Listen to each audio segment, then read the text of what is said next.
नमस्कार, जय हिंद। मैं अमिता आशीष और आप सभी प्रिय मित्रों का हार्दिक अभिनंदन।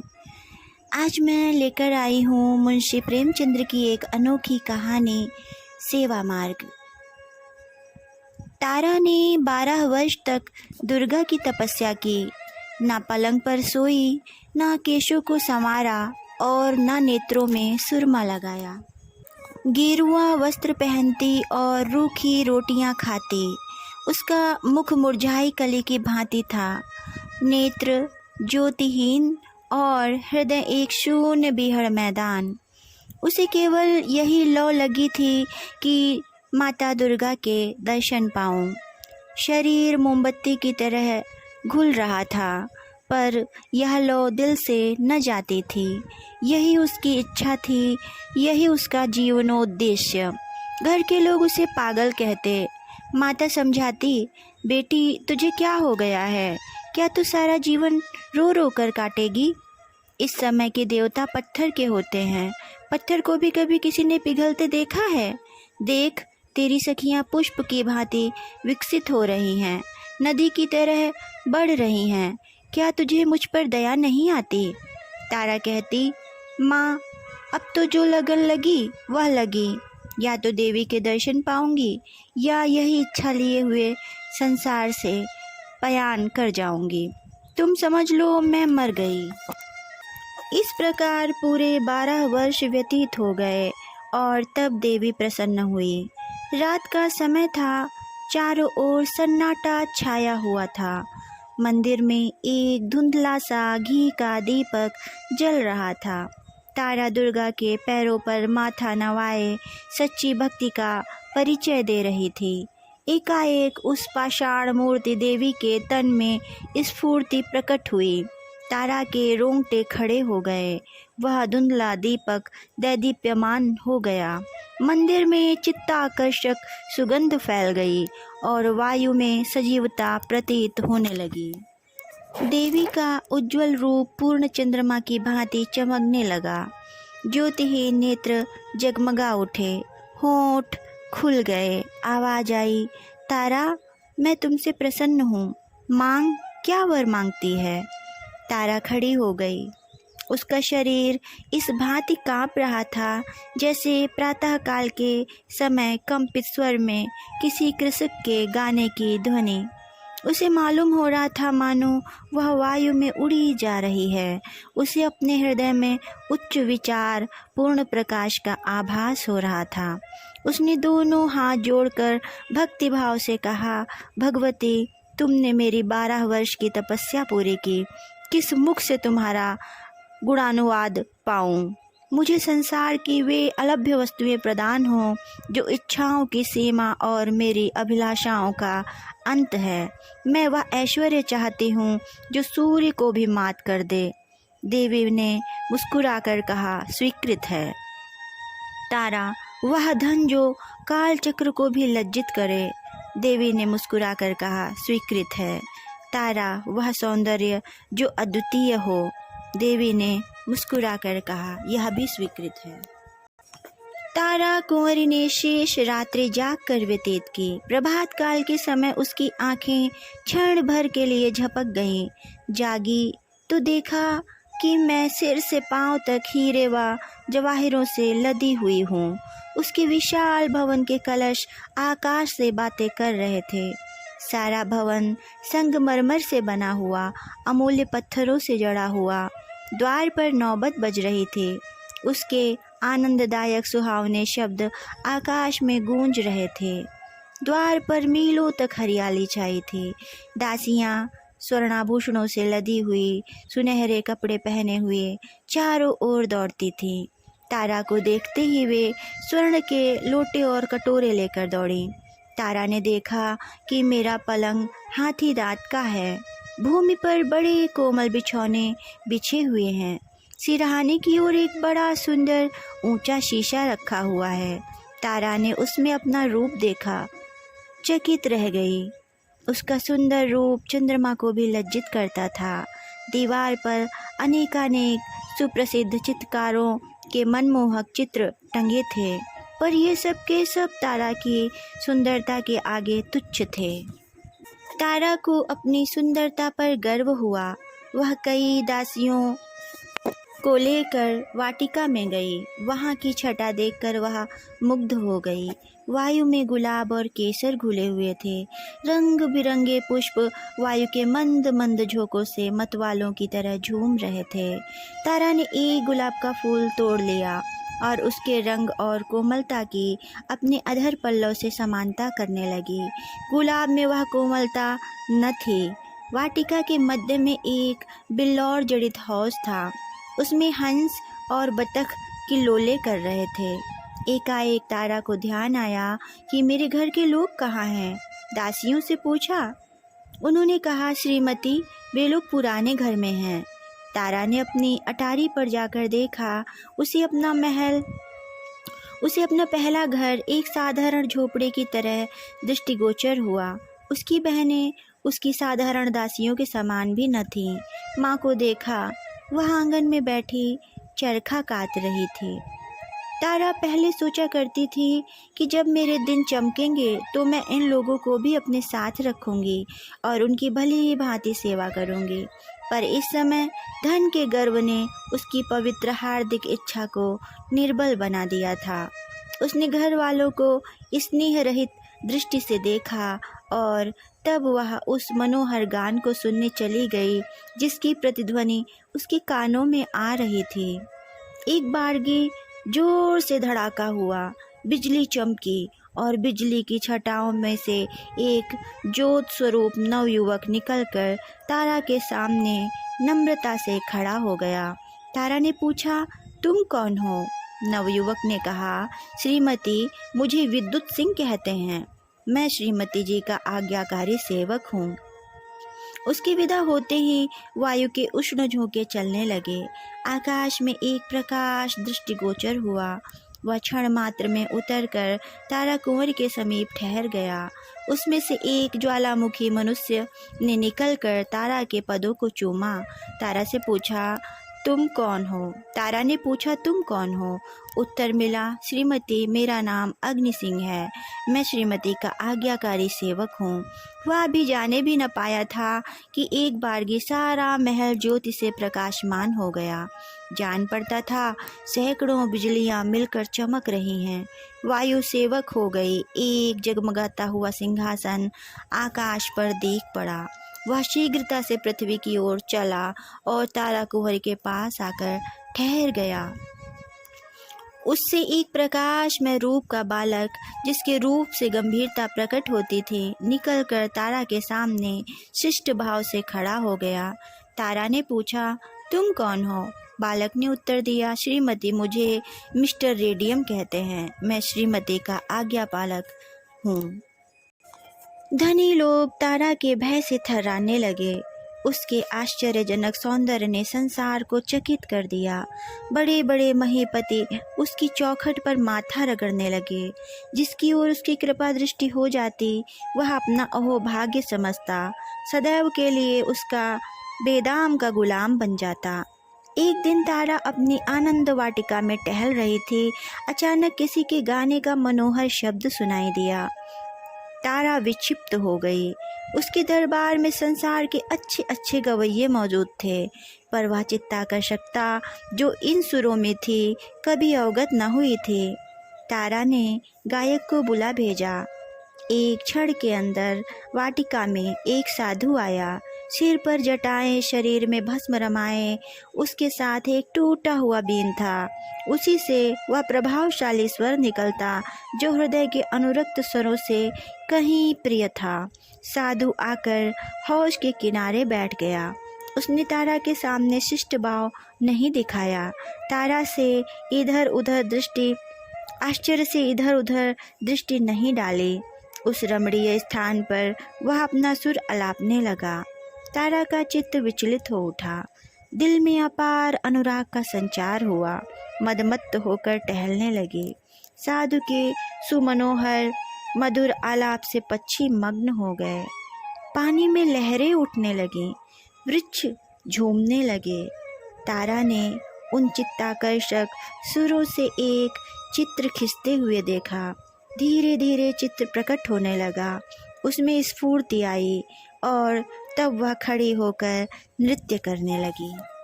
तारा चौंक पड़ी। उसने देखा कि यह मेरा ही चित्र है। नहीं, मैं ही हूँ, मैं ही बीन की तान पर नृत्य कर रही हूँ। उसे आश्चर्य हुआ कि मैं संसार की अलभ्य वस्तुओं की रानी हूँ अथवा एक स्वर चित्र। वह सिर धुनने लगी और मतवाली होकर साधु के पैरों से जा लगी।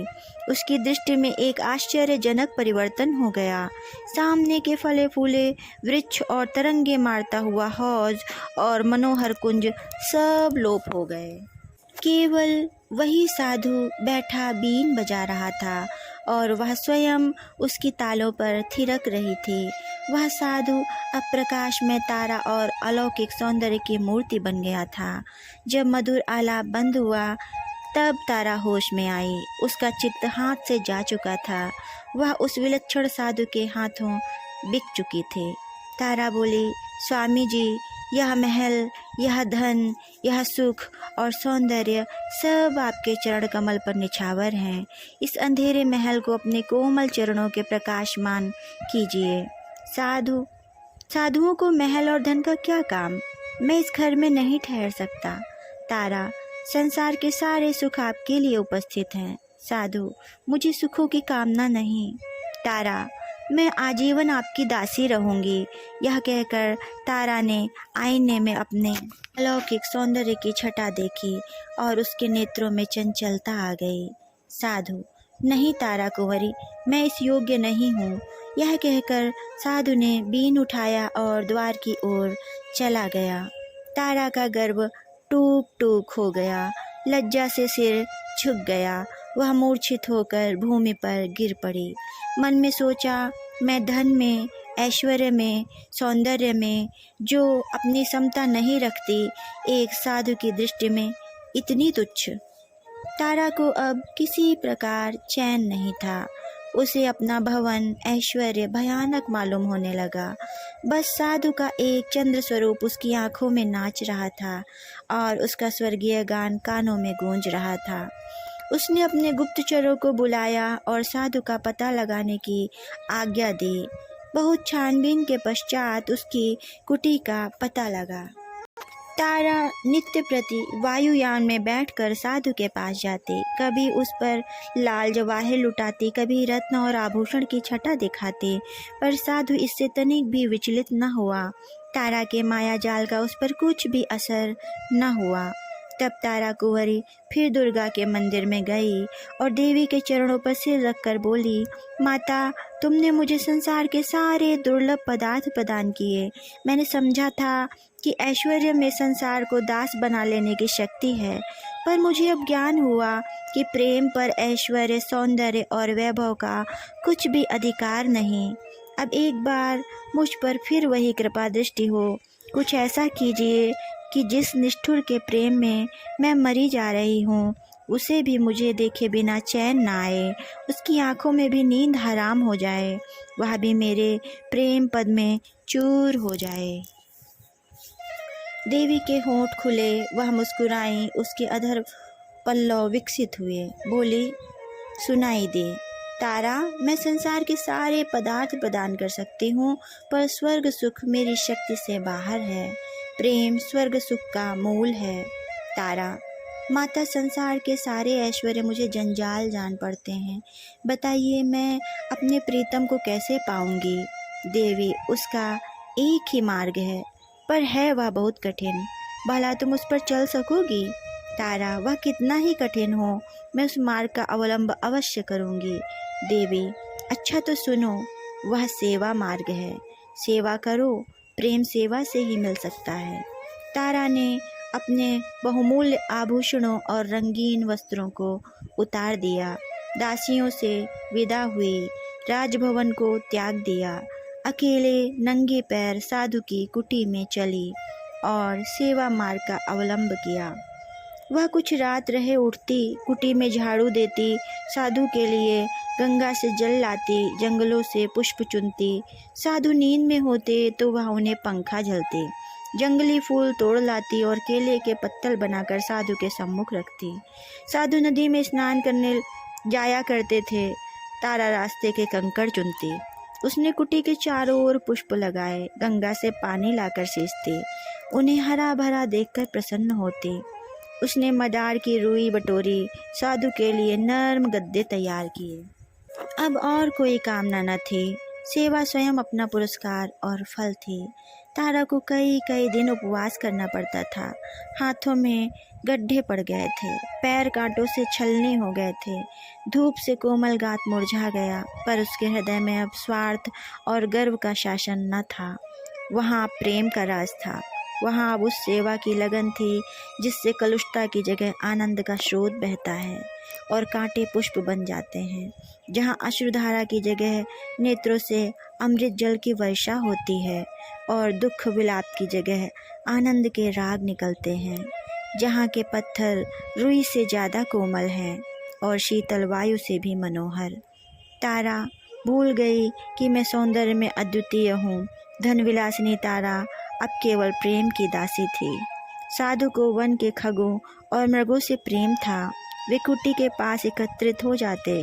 तारा उन्हें पानी पिलाती, दाने चुगाती, गोद में लेकर उनका दुलार करती। विषधर सांप और भयानक जंतु उनके प्रेम के प्रभाव से उसके सेवक हो गए। बहुधा रोगी मनुष्य साधु के पास आशीर्वाद लेने आते थे। तारा रोगियों की सेवा शुश्रूषा करती, जंगल में जड़ी बूटियां ढूंढ लाती, उनके लिए औषधि बनाती, उनके घाव धोते, घावों पर मरहम रखती, रात भर बैठी उन्हें पंखा झलती। साधु के आशीर्वाद को उसकी सेवा प्रभाव युक्त बना देती थी। इस प्रकार कितने ही वर्ष बीत गए। गर्मी के दिन थे। पृथ्वी तवे की तरह जल रही थी। हरे भरे वृक्ष सूखे जाते थे।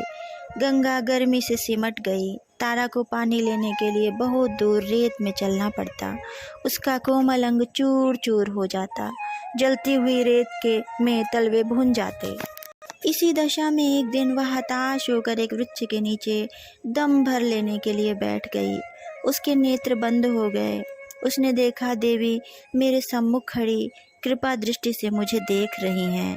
तारा ने दौड़कर उनके पदों को चूम लिया। देवी ने पूछा, तारा तेरी अभिलाषा पूरी हुई? तारा, हाँ माता, मेरी अभिलाषा पूरी हुई। देवी, तुझे प्रेम मिल गया? तारा, नहीं माता, मुझे उससे भी उत्तम पदार्थ मिल गया। मुझे प्रेम के हीरे के बदले सेवा का पारस मिल गया। मुझे ज्ञान हुआ कि प्रेम सेवा का चाकर है। सेवा के सामने सिर झुकाकर अब मैं प्रेम भिक्षा नहीं चाहती। अब मुझे किसी दूसरे सुख की अभिलाषा नहीं। सेवा ने मुझे प्रेम, आदर, सुख सबसे निवृत्त कर दिया। देवी इस बार मुस्कुराई नहीं। उन्होंने तारा को हृदय से लगाया और दृष्टि से ओझल हो गई। संध्या का समय था। आकाश में तारे ऐसे चमकते थे जैसे कमल पर पानी की बूंदें। वायु में चित्ताकर्षक शीतलता आ गई थी। तारा एक वृक्ष के नीचे खड़ी चिड़ियों को दाना चुगाती थी कि एकाएक साधु ने आकर उसके चरणों पर सिर झुकाया और बोला, तारा, तुमने मुझे जीत लिया। तुम्हारा ऐश्वर्य, धन और सौंदर्य जो कुछ न कर सका वह तुम्हारी सेवा ने कर दिखाया। तुमने मुझे अपने प्रेम में आसक्त कर लिया। अब मैं तुम्हारा दास हूँ। बोलो, तुम मुझसे क्या चाहती हो? तुम्हारे संकेत पर अब मैं अपना योग और वैराग्य सब कुछ न्यौछावर कर देने के लिए प्रस्तुत हूँ। तारा, स्वामी जी, मुझे अब कोई इच्छा नहीं। मैं केवल सेवा की आज्ञा चाहती हूँ। साधु, मैं दिखा दूंगा कि योग साध कर भी मनुष्य का हृदय निर्जीव नहीं होता। मैं भंवरे के सदृश से तुम्हारे सौंदर्य पर मंडराऊंगा। पपीहे की तरह तुम्हारे प्रेम की रट लगाऊंगा। हम दोनों प्रेम की नौका पर ऐश्वर्य और वैभव नदी की सैर करेंगे। प्रेम कुंजों में बैठकर प्रेम चर्चा करेंगे और आनंद के मनोहर राग गाएंगे। तारा ने कहा, स्वामी जी, सेवा मार्ग पर चलकर मैं अब अभिलाषाओं से पूरी हो गई। अब हृदय में और कोई इच्छा शेष नहीं। साधु ने इन शब्दों को सुना, तारा के चरणों पर माथा नवाया और गंगा की ओर चल दिया। कहानी समाप्त। धन्यवाद। नमस्कार मित्रों, मैं अमिता आशीष और आप कहानी सुन रहे थे सेवा मार्ग, जिसे लिखा था मुंशी प्रेमचंद्र जी ने। आपको यह कहानी कैसी लगी कमेंट और लाइक के द्वारा अवश्य बताइएगा। और अगर आप मेरे चैनल पर नए हैं तो मेरे चैनल को सब्सक्राइब करिएगा। धन्यवाद।